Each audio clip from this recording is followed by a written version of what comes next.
E os pais começaram a fazer da criação dos filhos o tal do pai amigão. Tem pai amigão não. Pai é pai, mãe é mãe. Pai, do Filho, do Espírito Santo. Amém. Vinde, Espírito Santo, vinde por meio da poderosa intercessão do Imaculado Coração de Maria, vossa amadíssima esposa. Vinde, Espírito Santo, vinde por meio da poderosa intercessão do Imaculado Coração de Maria, vossa amadíssima esposa. Vinde, Espírito Santo, vinde por meio da poderosa intercessão do Imaculado Coração de Maria, vossa amadíssima esposa. Amém. Abram em Lucas, capítulo 2.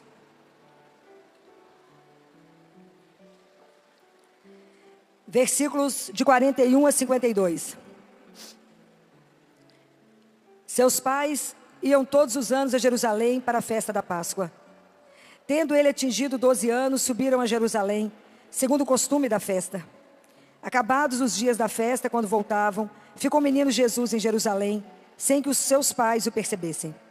Pensando que ele estivesse com os seus companheiros de comitiva, andaram o caminho de um dia e o buscaram entre os parentes e conhecidos, mas não o encontrando, voltaram a Jerusalém à procura dele. 3 dias depois o acharam no templo, sentado no meio dos doutores, ouvindo-os e interrogando-os. Todos os que o ouviam estavam maravilhados da sabedoria de suas respostas. Quando eles o viram, ficaram admirados. E sua mãe disse-lhe: meu filho, que nos fizestes? Eis que teu pai e eu andávamos à tua procura, cheios de aflição. Respondeu-lhes ele: por que me procuráveis? Não sabias que devo ocupar-me das coisas de meu pai? Eles, porém, não compreenderam o que ele lhes dissera. Em seguida, desceu com eles a Nazaré e lhes era submisso. Palavra da salvação. A educação cristã, criar os filhos de uma forma cristã, é hoje o maior desafio que nós carregamos. A sensação que eu tenho quando a gente cria os filhos de forma cristã é estar no barquinho a remo em alto mar, cruzando com os transatlânticos. Mas a gente vence porque no barco tem Deus e Nossa Senhora, senão não vencia. Essa passagem, ela é uma passagem muito interessante porque tem alguns pontos que a gente precisa conversar. Não posso falar com vocês de uma educação cristã sem que a família tenha uma vida espiritual. Vida espiritual significa que o casal tem oração individual, oração em família. Regularidade dos sacramentos. Eu não posso confessar uma vez por ano, só na Páscoa. Não posso. O que Nossa Senhora pede em Fátima é confissão pelo menos mensal. A confissão, a Eucaristia. Se eu pudesse dar um presente para cada um nesse mundo que está aqui, eu ia fazer uma intercessão tão poderosa se eu pudesse diante de Nossa Senhora e falar: concede a todo mundo que está aqui, ao mundo inteiro, a missa diária.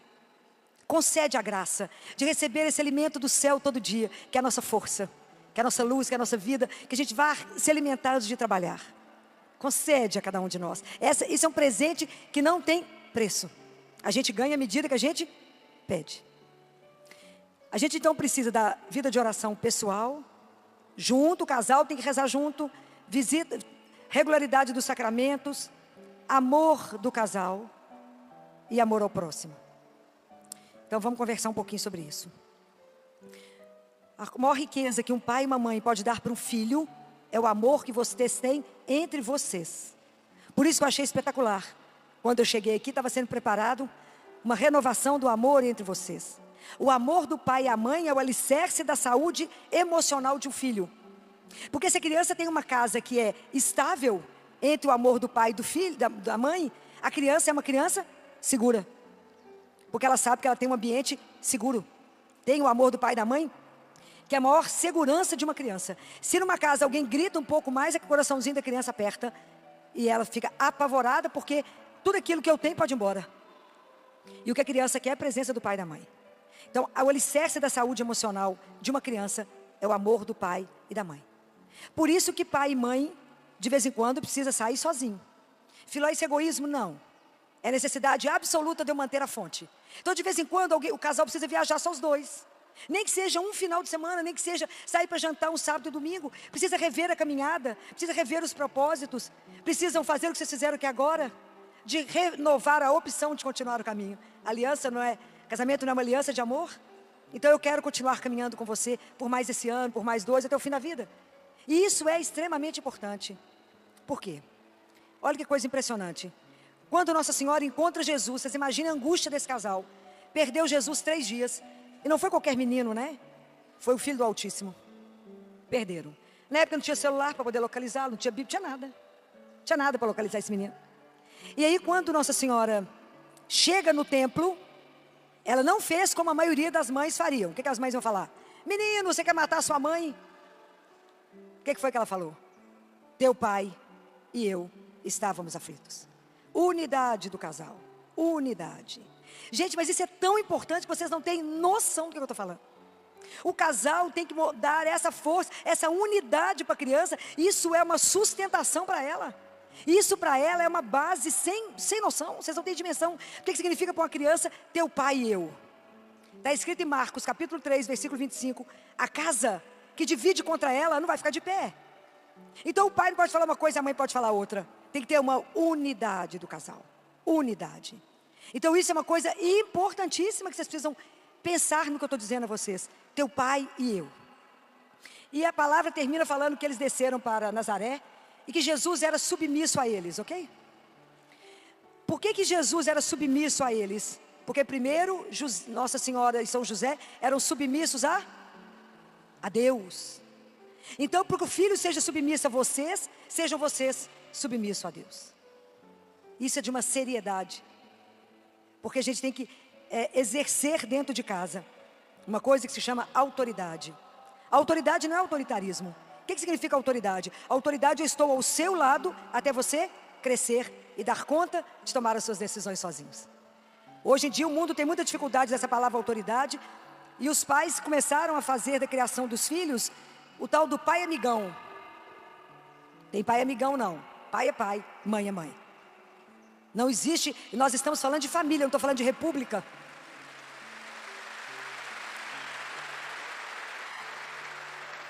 Família é família, tem autoridade de pai e autoridade de mãe. A eles eu devo a minha vida, foi por através deles que eu vim ao mundo. Então eu tenho que ouvir o pai e a mãe dizer sim senhor e sim senhora. Não é essa confusão que está existindo hoje mais não. Temos que colocar as coisas nos trilhos. Precisamos ensinar a criança, precisamos dizer não à criança na hora que precisa ser dado. Tem um livrinho que eu gosto muito que é Firmeza e Ternura com os Filhos. A gente precisa falar simples, reto e direto. A linha é reta, a ordem dada é reta. Com firmeza, não precisa bater em ninguém. Mas a criança sabe o tom de voz. A criança precisa entender que dentro de uma casa tem uma hierarquia. Teve um casal que viajou muitos quilômetros para chegar no meu consultório. Sabe qual a razão da consulta? Estava a mãe, a avó e o pai. E um menino terrivelmente esperto de 5 anos de idade. Terrível, custoso. E eu tenho uma casinha grande no consultório que os meninos brincam lá. Tem cozinha, geladeira, micro-ondas, o que vocês quiserem. E ele não sabia se entrava ou não na casinha me olhando. Doutora Filó, sabe por que nós trouxemos essa criança? Não. Falei, porque é saudável, né? Só de olhar fisicamente saudável. Por 2 razões. Primeiro, ele só come, se na mesa tiver ligado celular, iPad e televisão. Falei, é mesmo? Ó, que encanto. Segundo, que ele agora tirou o pai da cama, o pai tem que dormir no sofá, ele dormia comigo. Falei, como é que é? Falei, quem que é o pai da casa? Tem pai dentro de casa? Ele falou, tem, então a partir de hoje só manda em casa, ou não? Só manda. Ele vai dormir no quarto dele, e ele me olhando. Ah, doutora, mas ele pode não dormir, que bom, ele anda a noite inteira, olha que espetáculo. Tranca a casa e ele anda, quando vai cansar, ele vai dormir. Se ele não tiver querendo no quarto, me dá, que tem muita gente querendo. A partir de hoje, você dorme na sua cama, com a sua esposa, e ele vai dormir aonde ele quiser, ele tem um quarto. Quem manda é pai e mãe, não é menino. Presta atenção nisso. Aí, ele falou, e aí ele só come se ligar tudo isso. Falei, então a partir de hoje, dentro de casa nós temos jejum, né? Porque se ele não vai comer, não tem televisão, não tem celular e não tem iPad diante do almoço. Prestem atenção, nós estamos perdendo coisas tão preciosas. E uma coisa que a gente não pode abrir mão é refeição à mesa. Não podemos perder isso. Primeiro, assentar porque somos família. Nós temos que ter gratidão a Deus, porque temos comida. Primeira graça. E o ser humano não tem gratidão, ele precisa desenvolver gratidão. Isso não é um dom que a gente nasce com ele, não, precisa desenvolver. Então agradece a Deus que eu tenho comida. Segundo, agradece a Deus que eu posso degustar. Vocês não sabem o que é comer por sonda, gente. Vocês não sabem. Vocês não sabem o que é ter uma criança alimentando por gastrostomia e a gente passa comida na boca delas? Você pode degustar. Então, obrigado, meu Deus. Eu tenho saúde para sentar à mesa. Porque preocupado, você está entalado, você não come. Então, é muita graça. Assentem à mesa, agradece a Deus tudo que está ali. E a mesa é lugar de sonhar. É lugar dos melhores projetos e planos. É a refeição. Nunca corrijam filho na mesa. A correção é depois que sai da mesa. A mesa é sagrada. Nós estamos perdendo essa dimensão. Não pode viver o que está acontecendo hoje. Os adolescentes pegam o prato de comida, cada um no seu quarto. Não é república, gente, é família. É ali que a gente conversa. É ali que se sonha. É ali que eu olho para o meu filho. É ali que eu descubro as coisas que estão acontecendo. Eles, na idade de 3 anos, que eles fazem assim com a mãozinha. Eca, eca, eca. Quer comer nada. Aquela luta. Não briga, põe o que ele come e deixa seu filho ver você comer. Com aquela boca boa, e vai falar: uai, mãe, por que você está comendo esse negócio que você não me deu? Uai, está aqui, você não comeu porque não quis. Porque menino copia vocês. Tudo que vocês fazem, menino, repete. Meu pai come aquilo, meu pai gosta daquilo, e o menino vai copiando vocês. Então, mesa, refeição é sagrada. Eu não posso distrair com tela. Não posso distrair. É a hora que eu olho nos olhos do meu filho e vejo o que está acontecendo. Por que é importante comer à mesa? Porque eu não me alimento, não é só da comida que eu como, mas é da presença das pessoas. O amor me alimenta, me nutre. Então, se eu estou sentado à mesa com aqueles que eu amo, eu vou ser saciado. Compreendem? Nunca abram mão, porque são memórias olfativas. São memórias, a gente assenta à mesa e vai comendo o dia inteiro. Estou contando caso, não é assim? Contando caso, conversando. Não abram mão disso, porque isso vai dar fortaleza para os filhos de vocês. Uma outra coisa tão importante. Existe uma cultura pagã, que o filho já é toda bondade, é uma maravilha poder ter um filho, é maravilhoso ter filho. Mas o menino não vem bom, não vem bom. Educação significa: eu vou extrair de você o que você tem de melhor, que está escondido aí, você não sabe. É igual você pegar e fazer uma obra de arte. Você vê um bloco de mármore e fala: tem alguma coisa escondida aí, eu vou tirar. O filho não vem bom ao mundo, porque nós somos feridos pelo pecado. Então quem é cristão sabe disso. Nós somos feridos pelo pecado original. Então a nossa tendência é o egoísmo e toda espécie de mal. Não é brincadeira. Tanto que a luta que a gente faz com as crianças de 3 anos é: meu bem, empresta seu brinquedinho para o outro. E fala: não, é meu. Ô luta. Educar é um processo que só tem começo. Até na hora da sua morte, você no caixão, você vai estar educando seu filho. E nós temos que educar os filhos de forma que quando ele perder na vida, ele não se perca. Hoje nós estamos com uma geração que não pode ter uma brisa suave que quer suicidar. Meu namorado terminou comigo, vou suicidar. Eu falei: como é que é? Namorado na idade de vocês, vai 1, vem 18. É seríssimo. Os nossos filhos não estão preparados para nada. Não dão conta de uma frustração. Então eu tenho que formar meu filho internamente com firmeza, com valores. Como é que eu vou colocar nesse menino valores cristãos, virtudes? Como é que eu vou fazer ele ser um cidadão? Como é que eu vou fazer ele ser um homem temente a Deus, uma mulher temente a Deus, se eu não educar? Se eu não estiver do lado dele? Não tem milagre, não tem geração espontânea. Quando alguém falar com você: nossa, você deu sorte de ter esse menino. Sorte, joelho, né, bem? Joelho. É muito jejum e oração para criar um filho cristão. Não é brincadeira. É uma luta diária. Educação é um processo contínuo. E educar nesse mundo pagão não está brincadeira. É um desafio de todos os dias. Não é fácil. Então, guardem isso. Não terá geração espontânea se você não se envolver.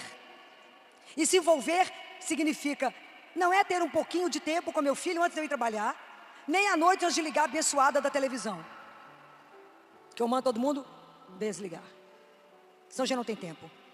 Eu vou dizer uma coisa para vocês: olhe para os filhos de vocês. Bota reparo. A gente só consegue ver quando bota reparo. É impressionante, tem que ser visto. Tem que olhar para o filho. Se eu não olhar, eu não vejo. Então presta atenção no que eu vou dizer a vocês. A gente começa a observar a criança pela forma como ela anda. O nosso pé não tem planta. Eu falo a planta do pé. E o pé, a planta, ela não tem que ter raiz para ela estar bem? Tem que ter raiz. Então, quando uma criança anda, se ela sabe ser amada, ela tem uma pisada forte. Aquela criança que anda na ponta do pé, não significa só que ela seja autista. Ela pode não se sentir amada. ela pode não sentir que ela tem um lugar no mundo, e é como se ela entrasse escondida, como se não pudesse fazer barulho. Presta atenção nisso. Presta atenção na forma que a criança te mostra a vida. Porque quando você tem filho, o filho pega o espelho, vira para você e fala: assim que é você, pai, ó. Assim que é você, mãe, ó. Ele te mostra. Por isso é tão difícil ser pai e mãe. A parentalidade, ela é construída. Não se nasce pai, não se nasce mãe, mas torna-se pai e mãe. Com a ajuda de Deus, Nossa Senhora, hoje não dá conta. Não dá conta. Não é uma brincadeira. Pegar um bebê, e eu falo com os pais no consultório, chegou um mistério para nós, e nós temos que ajudar esse menino a ser um homem ou uma mulher como Deus sonhou com ele. Ô luta. É uma missão que a gente abraça com muito amor, mas é um desafio imenso. Imenso.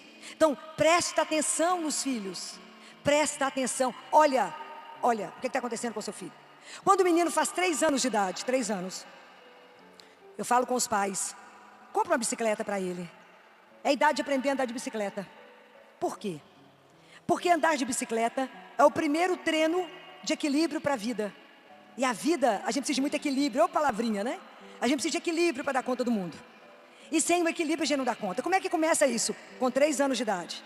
Nunca permitam, nunca, que um estranho tire a rodinha da bicicleta do seu filho. Por quê? Porque ele vai cair. A hora que você tirar a rodinha, ele vai cair. Vai cair, como na vida. Mas tem um pai ou a mãe que fala: levanta, meu filho, e começa de novo. E isso é para sempre. Levanta e começa de novo. Uma das conversas que mais marcou a minha vida com meu pai, eu devia ter quase 30 anos, quando eu estava preparando para casar. O primeiro que eu achei que eu ia casar, né? Porque a vida é cheia de ilusão. E aí, terminamos o relacionamento, ele quis terminar. E eu fui para casa chorando, evidentemente. Minha mãe chorava, minha avó chorava. Meu pai fingiu que não percebeu a história. Almoçou, porque nada tirava o apetite dele. Almoçou. Quando terminou o almoço, ele falou: filó na sala. A minha mãe ameaçou e ele falou: eu e ela.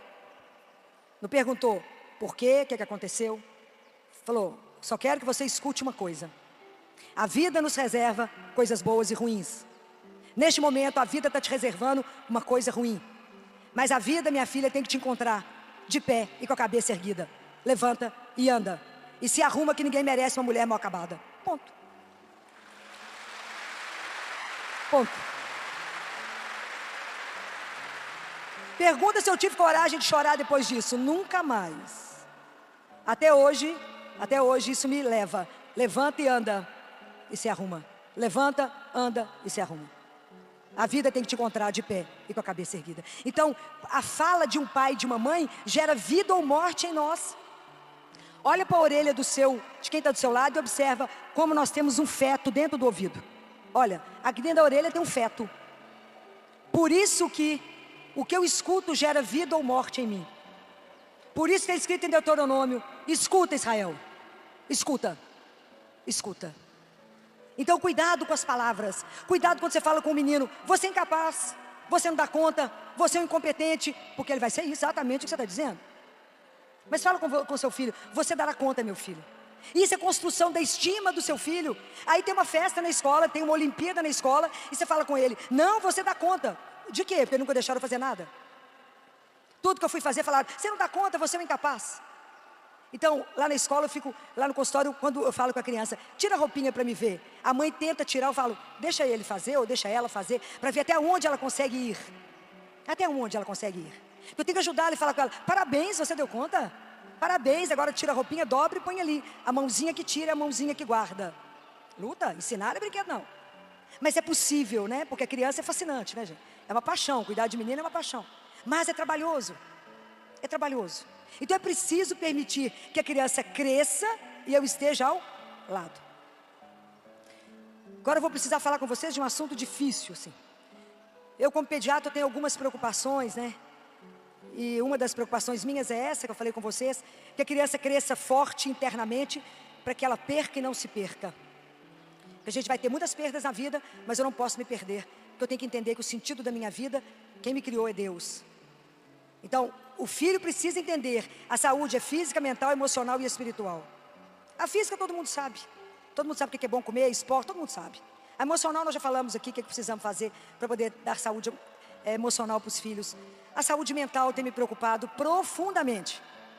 Nunca imaginei ver uma geração de famílias e de crianças tão doentes do ponto de vista psiquiátrico. Eu tenho criança de 10 anos tomando 3 remédios de tarja preta. Por que os meninos de 10 anos estão vivendo síndrome do pânico? Por quê? Presta atenção nos filhos de vocês. Abrace, dê colo, brinca com eles, esteja com eles, perca tempo com seus filhos, entre aspas. Esteja ao lado dele. Amor tem sacrifício mesmo, não tem jeito. Eu estou morto, mas tem que brincar. Não tem jeito. Mas eu vou pedir a vocês uma coisa que é a minha guerra há anos. Estou quase vencida, mas ainda não me sinto assim, que é o famoso celular. Isso não é brincadeira. Tanto que a marca da Apple é o que mesmo? Uma maçã mordida.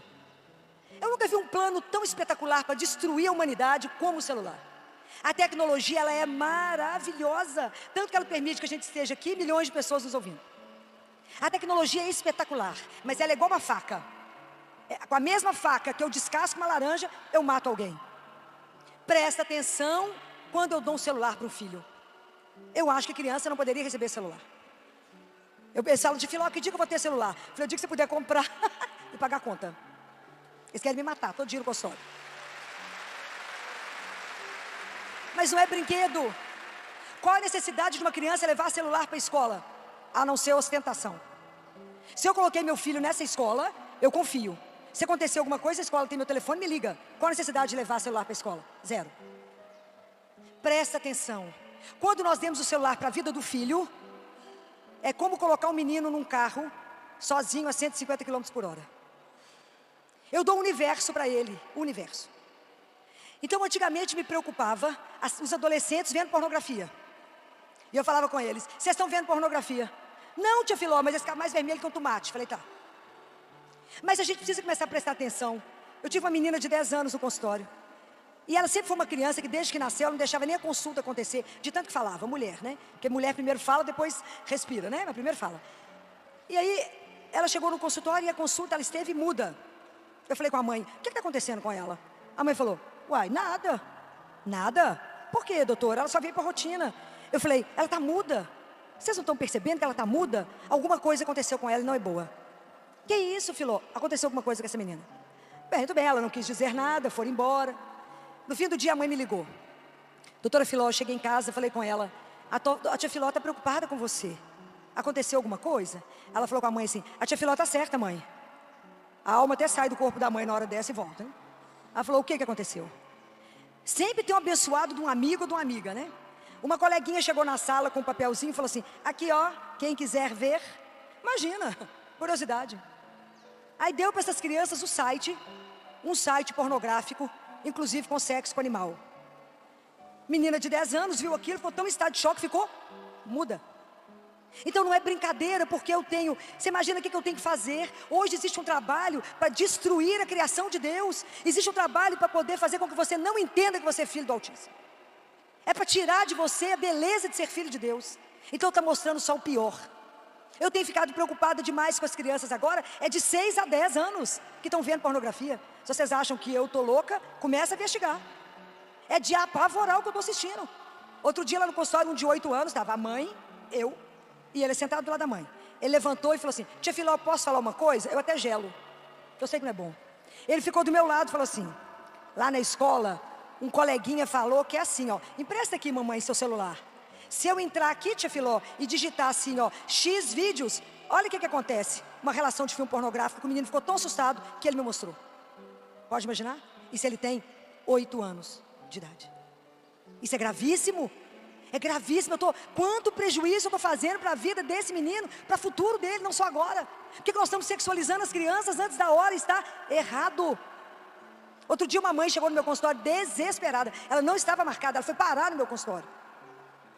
Porque ela tinha um coleguinha na casa dela, que ela levou para brincar. E o coleguinha, ela levou, chegou no final do dia, foi levar o menino na casa dele.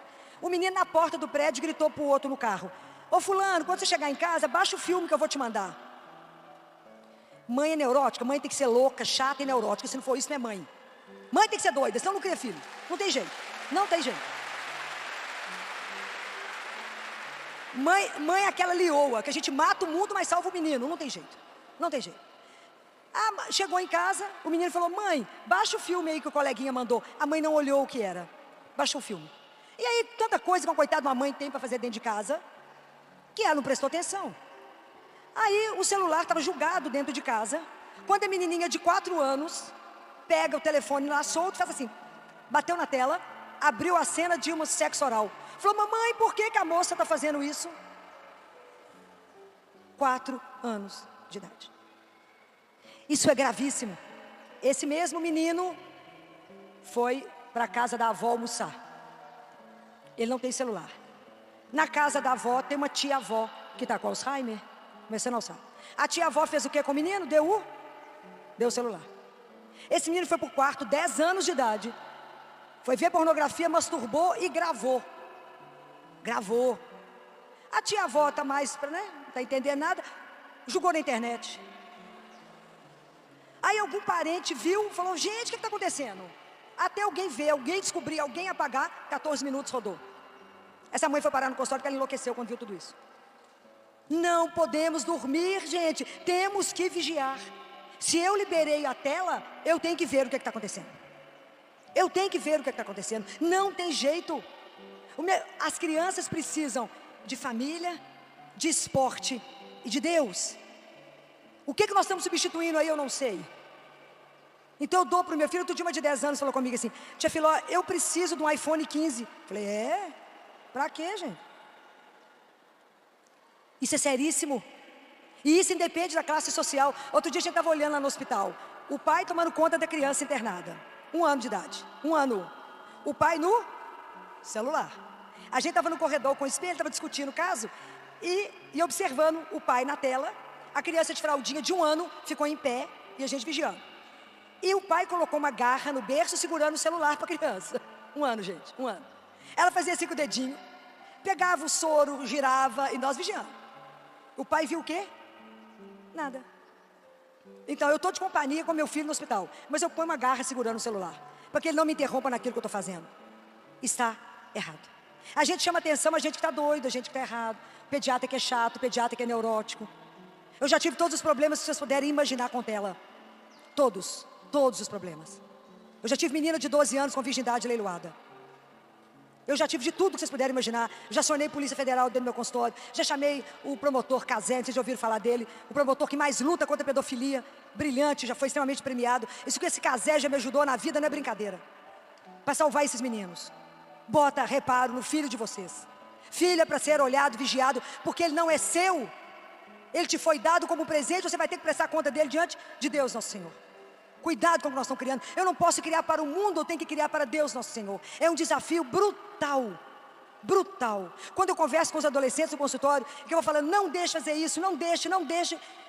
Eles chegam no final e falam, o que está escrito no final? Eles falam, não sei. Lê, tem uma coisa escrita que eu escrevi. Não sei, lê de novo. É uma folha em branco, né? Tem uma coisa escrita, o que está escrito? Sabe por que eu sou chata desse jeito? Porque eu te amo e eu não vou te perder. Então eu vou matar o mundo, mas eu te salvo, compreendeu? Eu não posso deixar enquanto você não tem consciência do mal que está aí. Existe um mal embutido para destruir o ser humano. Um dos livros que eu tenho, daquele grande exorcista do Vaticano, que faleceu recentemente, Padre Gabriele Amorti, quem já viu as coisas deles, conhecem? Algumas pessoas conhecem. Um dos livros que eu tenho dele, de um exorcismo, que foi gravado por autorização do Vaticano, o demônio fala, e eu nunca imaginei que eu ia ver isso no meu consultório, e eu comecei a ver isso com criança de 9 meses de idade, e ele falava, eu irei tirar a pureza das crianças a partir das fraldas, e isso está se cumprindo, por permissão nossa, porque o mal ele se reveste do bem. Olha que plano maravilhoso, que é eu colocar um celular tão bonito, tão bacana, que é símbolo de ostentação, de poder. É grave, se vocês não acordarem, é grave. Quando eu tentei tirar, na França não se entra com celular, a França expulsou o TikTok, é grave. Olha o que essa praga desse TikTok está fazendo na cabeça dos filhos de vocês. Pelo amor de Deus, está transformando esses meninos em serem incapazes de pensar, apenas de consumir. Fora a palhaçada dos desafios. E há 1 ano e pouco atrás, 2 anos, nós recebemos lá no CTI, 2 rins de uma criança de 10 anos, que foi, quem era o doador do transplante?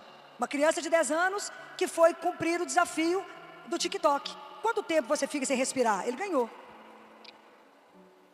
É grave. Nunca vivemos um problema tão grave na atualidade. Então nós estamos com uma geração que não tem sonhos, porque tudo tem que ser agora. Eu escutei uma jovem falando assim: eu não tenho paciência de esperar 9 meses para o menino nascer. Eu estou rezando para ele ser prematuro. Ainda bem que Deus não escuta. Tem umas coisas que Deus não pode escutar, não tem condição. Porque tem que nascer prematuro, doutor, porque eu não tenho paciência de esperar 9 meses. Então é uma geração que não espera, uma geração imediatista e uma geração que não sabe mais sonhar. Não sabe mais sonhar. Tudo tem que ser agora, no dedinho que passa. Como que nós vamos resolver isso? Não sei. Mas eu tenho que tirar do menino, o ídolo dele não está na tela. Ídolo de filho tem que ser pai e mãe, que dá vida por eles. Vocês trabalham o dia inteiro, morrem por causa desses meninos. Isso não é brincadeira. Isso não é uma brincadeira. Fica os meninos idolatrando aquilo que não presta na tela. Não presta. Prestem atenção no que os filhos de vocês estão vendo. Preste atenção. A situação é mais grave do que vocês possam imaginar. Vocês imaginam o que o meu consultório tem de problema de tela? Insônia, menino que não dorme, menino com problema de escola, menino com queda. É seríssimas coisas que estão acontecendo. Nós precisamos de acordar para essa realidade que é dura. Eu brinco lá que meu sonho é todo mundo ser atleta. Eu não tenho nenhuma preocupação com a medalha. Eu quero que eles façam esporte de forma que eles tenham compromisso, constância. Eles têm que estar sempre na escola, lá no esporte deles, várias vezes ao dia. A medalha é aquela que eu coloco no corpo dele. Não é outra coisa.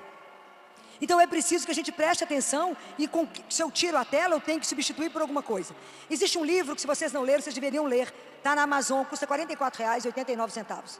A Fábrica dos Cretinos Digitais. Leiam isso. É estudo de um neurocientista francês, contando tudo que acontece com a criança com a tela. 1 hora de televisão, menos 17% de aprendizagem matemática. A Fábrica dos Cretinos Digitais. Você quer ter um filho líder? Dê um livro para ele ler por semana. Quer ter um filho que vai ser subordinado, alguém vai comandá-lo, ele não vai ser capaz de pensar? Dê tela para ele todos os dias. E você verá o resultado disso. É simples assim. Educação não é uma brincadeira. É um desafio? É um desafio. Mas presta atenção nos filhos.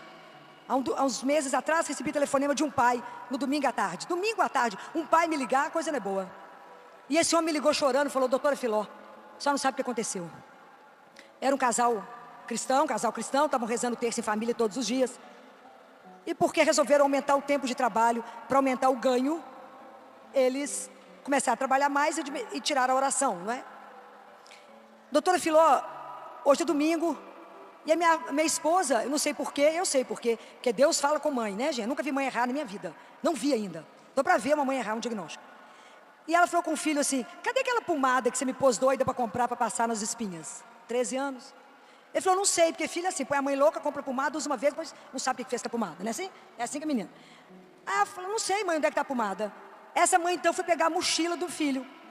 Quando ela pegou a mochila do filho, ela encontrou um fundo falso. O que eles descobriram naquela hora? Que o menino tinha se tornado traficante de cigarro eletrônico. A coisa não está brincadeira. Então, como eles aumentaram o tempo de trabalho, o menino ficava com a avó. Aí, em determinada hora, ele falava com a avó assim: ô vó, deixa eu ir na minha casa só um pouquinho, deixa pai, só um pouquinho. Era a hora que o motoqueiro ia levar para ele a encomenda. Não é brincadeira, eles dão nó em pingo d'água. Nó em pingo d'água. Falei com a família: mas vocês não estavam rezando o terço todo dia? Ah, doutora, paramos. É isso mesmo. Aonde sai Nossa Senhora, entra o pecado. Ela que eu falei com vocês ontem, que vai pegar os filhos de vocês e ajudá-los na criação. Porque é um desafio de todos os dias. Não é brincadeira. Não é brincadeira. Chegou no meu consultório um adolescente de moletom preto, com a cabeça coberta, eu já fico assustado. Já fica apavorado. A mãe sentou e ele ficou de pé. A mãe falou assim: doutora Filó, nós já fomos em 4 dermatologistas, 2 alergistas, e esse menino está com um problema na pele que ninguém resolve. Eu falei: tem uma coisa errada. Não é possível que em 6 médicos, ninguém passou nada que resolveu. Falei com a mãe: então, antes de eu tirar a roupa dele, o que aconteceu com esse menino? Se tem 6 meses que vocês estão nessa luta. A mãe sentada olhou para o filho e falou assim: o que aconteceu com você, meu filho? Falei: como é que é? O que aconteceu? Você não sabe, não está vendo? Ah, doutor, eles estão na idade, fica tudo trancado no quarto. Falei: como é que é? Tem casa, mas não tem república agora? Cada um no seu quarto e ninguém se vê? Está errado. E ninguém sabia a informação. Falei: fica de cueca para me te ver. Aí chamei a mãe e falei: vem cá. A senhora falou que a lesão é no corpo inteiro dele? Não é. As lesões, na verdade, não é reação alérgica. É onde a boca alcança para ele tirar pedaço dele. Percebeu o sofrimento que está na alma desse adolescente? Percebeu o que está acontecendo com esse adolescente? Que ninguém está vendo porque ele põe roupa e tampa. De vez em quando você tem que ser doido, entra lá e fala, deixa eu ver como é que você está. Bota reparo no seu filho, para que o mundo não roube o seu filho. Acorda enquanto é tempo. Não está uma brincadeira. E a outra coisa, que é um assunto delicado, que eu tenho que falar com vocês, é pedofilia. É o abuso sexual, gente.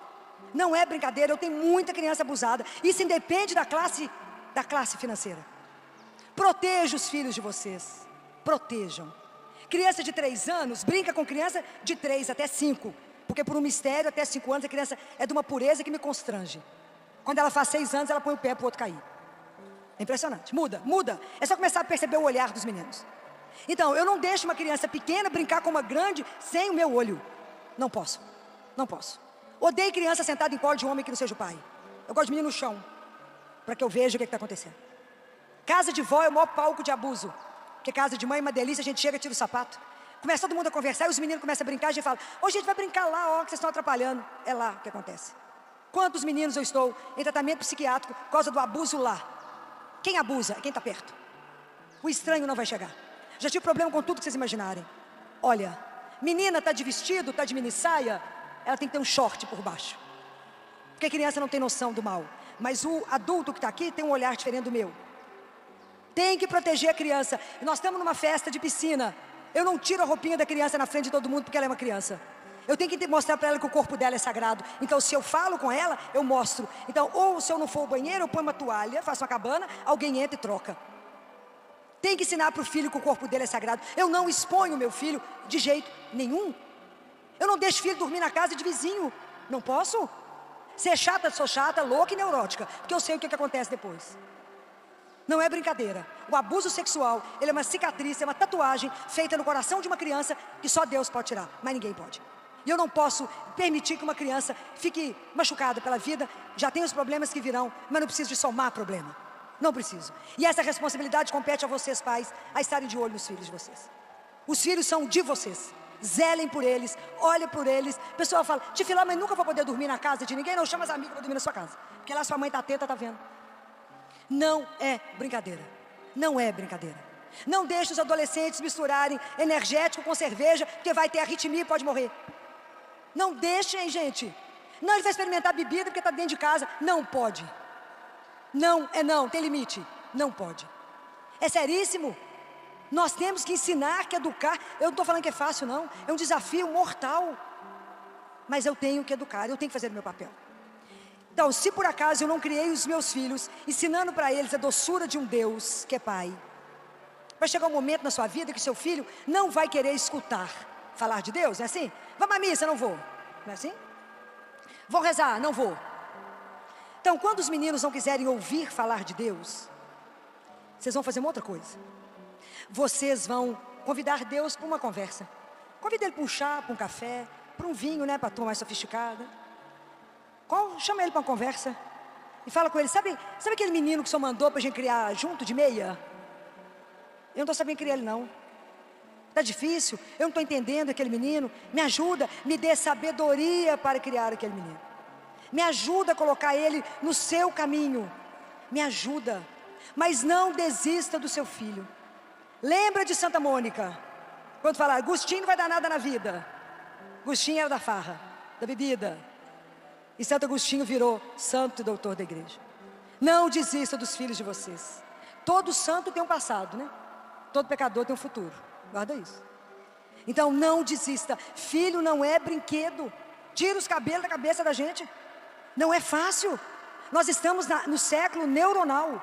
Todo mundo tem TDAH, todo mundo tem autismo, não é assim? Todo mundo.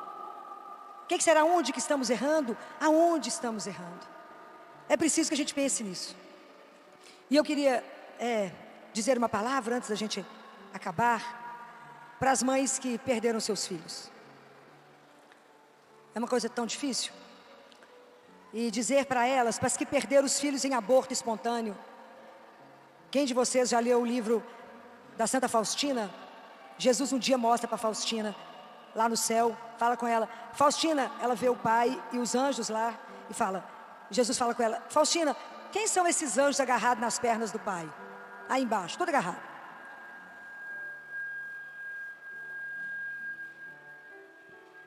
Santa Faustina fala com ele, não sei, Senhor, o Senhor sabe quem é, eu não sei. Ele fala, essas crianças são aquelas que morreram no útero de suas mães e que um dia o pai vai devolver. Então isso serve de muito consolo e muito conforto. Mas para aquelas mães que perderam seus filhos, não perderam, não é? Tiveram que devolver os seus filhos. Não é fácil. Porque uma das coisas mais difíceis da vida é entender que a gente ama, mas não possui. Eu amo, mas não é meu, é de Deus. Uma das lições mais difíceis era o que eu conversava com os pais do CTI, né? Eu perguntava para eles, por quem você se levanta a cada manhã? Eles falaram, nunca pensei nisso. Falei, é hora de pensar. Você me entregou a coisa mais preciosa que você tem. E a chance de morte é real aqui agora. Se a gente não tem o centro aonde a gente segura e que a onda vai bater, a gente não dá conta de suportar uma hora dessa. Então, que a gente se sinta no momento onde a gente fez tudo que podia fazer e a criança foi, a gente devolve. Por isso que eu falei como é difícil dizer, seja feita a vossa santíssima vontade. Quantas vezes eu vivi isso dos lados dos pais. Nós trabalhamos muito lá no CTI a dignidade da morte. Tem uma festa para chegar, eu falo, mas tem uma festa para quem está chegando de lá, principalmente quando são crianças, tem uma festa. Então lá no CTI tem uma ordem, uma orientação que não se morre só, proibido morrer sozinho. A gente morre do lado de quem ama para segurar a mão e dizer, pode ir. E é tão impressionante que a criança, ela precisa da autorização de quem ela mais ama para dizer a ela, pode ir. Quantas vezes eu vi isso, a criança gelada, a criança com frequência cardíaca de 40, esperando a mãe ter coragem de dizer, pode ir. Quando a mãe falava, pode ir, o monitor zerava. Quantas vezes eu vi isso? Mas essa criança ficou conosco por um tempo, para ensinar o que precisava e voltou. Mas de lá está cuidando de nós. De lá está intercedendo por nós. E o encontro está marcado. Essa é a nossa fé. Essa é a beleza da nossa fé. A certeza de um reencontro. Se eu não tivesse certeza absoluta disso, eu não dava conta de ter ficado no CTI 35 anos. Não daria conta de ter ajudado aquelas crianças. Muitas morreram comigo, abraçadas comigo, dançando com elas, sempre cantando com elas, sempre rezando com elas, batizando todas elas que não eram batizadas. Para que pudesse voltar para casa, eu falava com os médicos, se a gente não pode devolver a saúde, que a cura é só de Deus, a gente pode dar para essa criança um prêmio incalculável. Nós vamos dar a ela o céu, então vamos batizá-la, porque ela voltará para casa. É o direito dela de voltar para casa agora, não é? Então eu digo para vocês, coragem, continue, a gente chora e anda e anda, mas eu quero pedir uma coisa, tomem cuidado com o filho que ficou, esse é o que mais me preocupa, porque o que foi está com Deus, Nosso Senhor, Nossa Senhora está tomando conta até encontrar, mas o menino que ficou, porque a gente fica tão voltado na dor, por causa do outro, que eu esqueço, e eu posso perder os dois, o outro tem uma história para cumprir, o outro eu preciso de ajudar a cumprir o desígnio de Deus na vida dele. E eu tenho um marido para continuar cuidando. Eu tenho uma família, eu tenho uma missão, eu tenho uma profissão. Não é brincadeira o que eu estou falando, mas é preciso prestar atenção no filho que ficou. Porque o filho que ficou começa a pensar assim, uai, quem sabe se eu que tivesse morrido, minha mãe estava mais feliz. Nós perdemos recentemente uma menininha, e quando a mãe chegou, eu encontrei com a família na igreja, e o menino estava com a camisa de futebol com o nome da menina. Eu chamei a mãe e falei, vem cá, tira isso agora. Ele tem a história dele, a vida dele não é carregar a imagem da irmã. Ele tem a história dele para cumprir. Senão a gente fica sempre parado no dia da morte. A morte já foi dolorosa demais, mas ela passou. A vida tem que continuar. A gente anda e chora, mas anda. Anda porque a gente não anda sozinho. Na certeza de que a vida não vai encerrar ali. Não vai encerrar. Não pode encerrar ali. Então eu tive a graça na minha vida, eu pedi a Jesus essa graça, de acompanhar a morte do meu pai. Eu falava com Jesus, a hora que meu pai morrer, deixa eu estar com ele, porque eu não quero que ele morra sozinho. Eu quero fazer com ele o que eu faço com as crianças, rezar, só isso, rezar. Porque Jesus ensinou para Santa Faustina que se a gente rezar o terço da misericórdia diante daquele que está em agonia, ele encurta o tempo. Eu presenciei coisas que eu poderia passar um fim de semana conversando com vocês. E aí, no dia que eu cheguei em Oliveira, meu pai passou mal, internou, e eu sabia que era o fim mesmo, né? E a gente melhora para morrer, né? Meu pai melhorou, os médicos falaram, filho, eu acho que vai dar tempo de você pegar o avião e levar seu pai para Belo Horizonte. Tudo arrumado, vaga arrumada. E aí é tão impressionante que tudo pronto, e eu cheguei no hospital, a minha irmã falou, o pai melhorou, né? Eu falei, não, o pai vai morrer. Ela falou, que é isso? O pai vai morrer. Tá bom não, ele melhorou para morrer. Aí os padres sempre muito atenciosos, deram unção, foi todo preparado. E aí eu falei com os médicos, se o coração dele, se a pressão começar a cair, a frequência começar a cair, vocês me chamam, eu quero estar aqui, eu não quero que ele seja reanimado. Eu acredito na vida e abundância, eu não quero que meu pai viva a qualquer preço. Ele já cumpriu, não quero. Por mais que o ame, quando a gente ama muito, a gente é capaz de dizer ao outro, pode ir, né? Não posso te segurar, a vida é mais, né? A vida é muito mais. Então, quando deu 15:03 da manhã, eles me ligaram. Então eu fui para o hospital, meu irmão me deixou lá. Hospital do interior não tem nada, né, gente? Tem ninguém. Passei na porta da capela, fui lá no Santíssimo e falei com Jesus. Ô Jesus, hoje é um momento tão difícil. Achei que eu não ia dar conta desse momento. Então eu vim pedir ao Senhor que me dê a mão. Vai comigo, porque eu vou ter que devolver meu pai para o Senhor. Vão comigo? Se o Senhor estiver comigo, eu não terei medo, porque eu sei da sua santíssima presença. Então eu fiquei, quando eu cheguei lá, a pressão dele era 1, tomando adrenalina, dobutamina, que é a confusão de CTI. E eu fiquei do lado dele, falei com o médico, vocês vão manter esses remédios? A pressão dele é 1, ele não responde a mais nada, frequência caindo. Ele falou, não posso fazer isso. Aí eu desliguei os remédios, fiquei 3 horas em oração com ele, 3 horas, sem tirar o pé. A paixão da vida do meu pai era Maria, e ele dizia, era a educadora dele. E aí eu fiquei rezando com ele e disse para ele 3 frases. Primeira, porque existe, a gente entra em trabalho de parto para a alma, não é? A alma nasce. A primeira contração dele, que é igual de uma grávida, eu falei com ele, está na primeira carta de João, pai, se teu coração te condena, Deus é maior que teu coração. A segunda, eu falei com ele, não se preocupe com a mãe, nós vamos cuidar.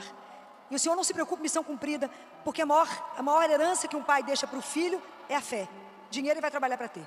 A fé a gente vai vencer o mundo. E a terceira frase que eu quero encerrar é, pai, não tenha medo de nada, de nada, de nada. Você vai encontrar com seu pai, não é um padrasto. Porque não fomos feitos para a dor, fomos feitos para o amor. E a última palavra da nossa vida não é dor, é ressurreição. Não é morte, não nascemos para morrer, nascemos para voltar para casa e nascer para o Pai. Então, não tenham medo de acreditar nisso que eu estou dizendo para vocês. A nossa vida é eterna, a proposta de Deus para nós é algo que a gente não tem condição de descrever o que tem preparado para aqueles que o amam. Então agora nós vamos receber aquele que é o autor da vida. E se existe um outro livro que eu posso indicar para vocês, se alguém não leu, o título é em latim, mas é claro que ele é em português, então eu não tinha lido. Ele se chama Ensino Iesu, I-N-S-U-N-U, Jesus. É de coração para coração. É Jesus que chama o monge para poder fazer o papel de todos os sacerdotes que não fazem adoração. E Jesus nos ensina a adorar. Então ele fala uma coisa linda que eu quero ensinar para vocês, entre tantas coisas. Ele fala, quando você vier me ver, eu espero que você esteja feliz, porque eu já estou feliz porque você veio. Ele diz, e quando você chegar aqui, olha a frase, traga para mim os seus problemas, porque a solução eu as tenho.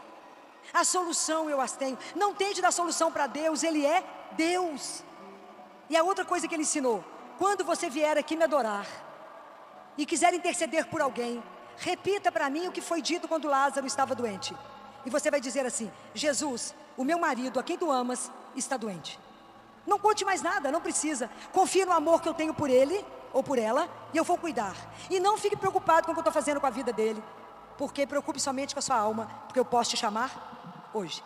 Então agora nós vamos nos colocar na posição para receber Jesus. Coloque seus problemas diante dele, todos os seus problemas. Coloque tudo aquilo que te angustia hoje, porque a solução somente ele tem.